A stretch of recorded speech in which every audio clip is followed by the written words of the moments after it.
Selamat datang saudara-saudari. Ya, kita sudah belajar mengenai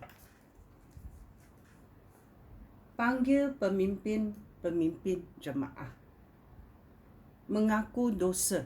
Kita sudah belajar bahawa untuk disembuhkan di dalam gereja atau orang yang percaya, orang Kristian harus panggil pemimpin-pemimpin untuk berdoa untuk mereka. Mereka juga mengaku kesalahan dan dosa mereka.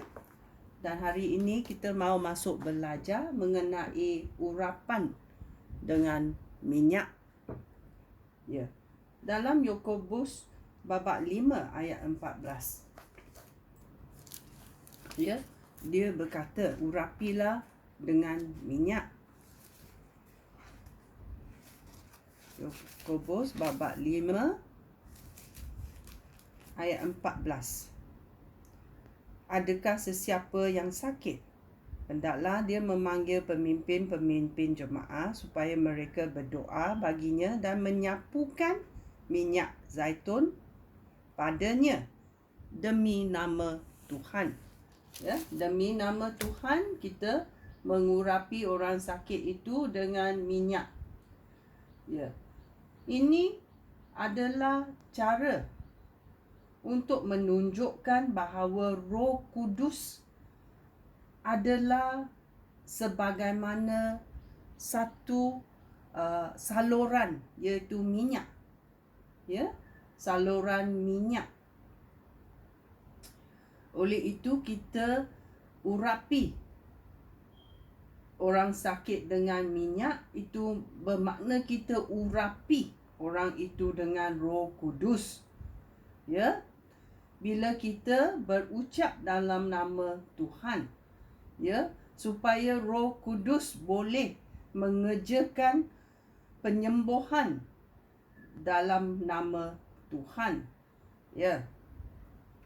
Ini adalah situasi yang kita buat untuk urapi dengan minyak. Orang sakit diurapi dengan minyak. Ya. Dalam Markus babak 6 ayat 13. Dia berkata, mereka mengusir roh-roh jahat. Mereka menyapu minyak zaitun pada orang sakit dan menyembuhkan mereka. Ya. So, ada contoh-contoh di dalam Alkitab berita baik yang mengatakan bila mereka menyapu minyak zaitun pada orang sakit itu pun sembuh. Ya.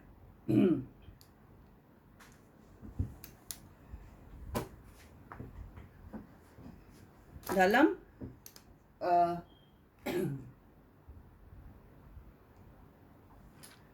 Markus 6:13 kita sudah tahu bahawa minyak zaitun sebagai Roh Kudus yang boleh menyembuhkan. Okey? Ya. Kerana minyak juga disimbolize sebagai cahaya. Ya, minyak juga dikatakan sebagai cahaya. Ya. Kerana kita tahu lampu di dalam tempat mezbah Tuhan adalah diurapi dengan minyak, dan cahaya itu adalah menyinar selalu sentiasa. Ya. Oleh itu kita boleh berkata Roh Kudus adalah juga api. Ya. So bila kita urapi seseorang yang sakit, kita boleh berkata sedemikian atau kita boleh berdoa sedemikian. Allah Bapa, kita tahu bahawa bila kita menggunakan minyak untuk mengurapi orang sakit ini, ia bermakna cahaya ada di samping kita, iaitu Tuhan ada di samping kita. Kita tahu apa kesalahan kita tidak boleh disembunyikan daripada Tuhan. Oleh itu, kita panggil Tuhan mendedarkan apa-apa yang tidak diketahui oleh orang sakit itu, atau apa-apa dosa yang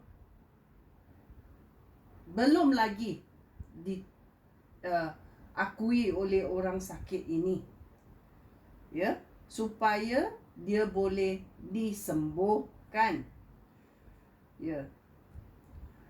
Kita tahu juga minyak adalah satu simbol untuk penyembuhan, kerana minyak ada properti penyembuhan. Ia akan urapi kita. Penyembuhan akan berlaku.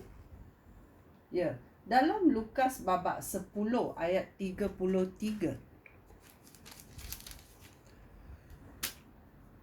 ia juga berkata bahawa orang itu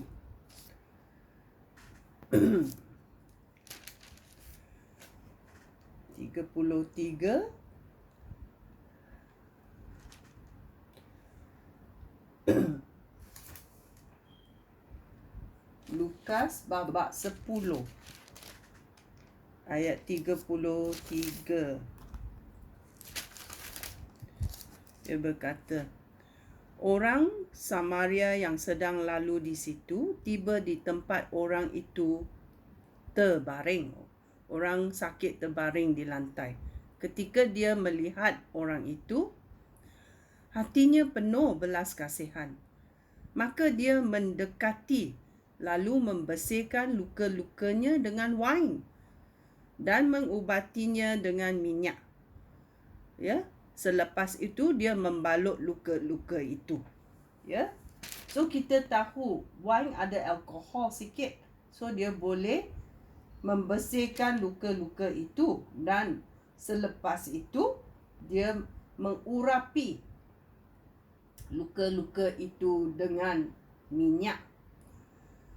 Kerana kita tahu minyak adalah satu simbol penyembuhan.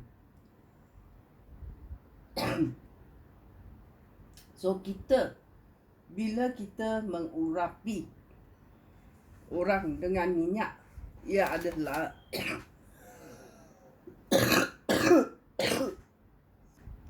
supaya Roh Kudus sebagai minyak boleh urapi orang sakit itu, supaya dia boleh disembuhkan. Saya juga bertaubat kepada Tuhan supaya saya diurapi dengan Roh Kudus, supaya saya menjadi sihat semula. Ini adalah cara kita mahu bersekutu dengan Tuhan. Kita bertaubat, dan kita mengurapi minyak ke atas badan kita, supaya kita tahu Roh Kudus boleh membawa penyembuhan dalam hidup kita.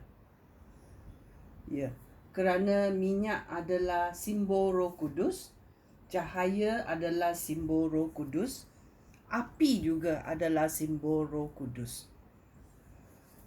So kita datang kepada Tuhan dan berdoa kepada Tuhan Allah Bapa. Kita tahu kita perlu penyembuhan Tuhan dalam hidup kita. Tuhan, urapilah kita dengan minyak Roh Kudus supaya kita sihat-sihat semula. Terima kasih Tuhan. Dalam nama Yesus kita berdoa. Amen.